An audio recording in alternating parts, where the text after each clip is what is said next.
അതിലേക്ക് 1 സ്പൂൺ പെരിഞ്ജീരകം ഞാൻ ചതച്ച് വെച്ചിട്ടുണ്ട്. പൊടിച്ചതല്ല, നല്ലോണം ചതച്ച് വെച്ചാണ്.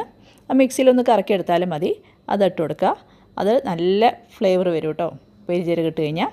അപ്പോൾ പെരിഞ്ജീരകം ചേർത്ത് നമ്മൾ വഴറ്റിയെടുത്തു. ഇനി നമുക്ക് അതിലേക്ക് 1 സ്പൂൺ മല്ലിപ്പൊടിയും കൂടി ചേർത്ത് കൊടുക്കാം. അപ്പോൾ 1 സ്പൂൺ മല്ലിപ്പൊടി നമ്മൾ ചേർത്തു.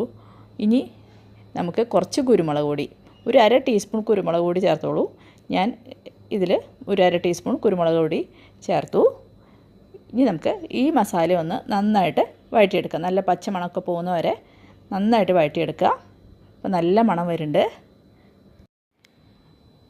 ഇനി നമുക്ക് ഇതിലേക്ക് 1 സ്പൂൺ കാശ്മീരി മുളക് പൊടി ചേർത്ത് കൊടുക്കാം. അതിന് വലിയ എരിവൊന്നുമില്ലല്ലോ. ഒരു നിറത്തിന് വേണ്ടിയിട്ട് കാശ്മീരി മുളക് പൊടി 1 സ്പൂൺ ചേർത്ത് കൊടുത്തു. ഇനി നന്നായിട്ട് വഴറ്റി കൊടുക്കുക.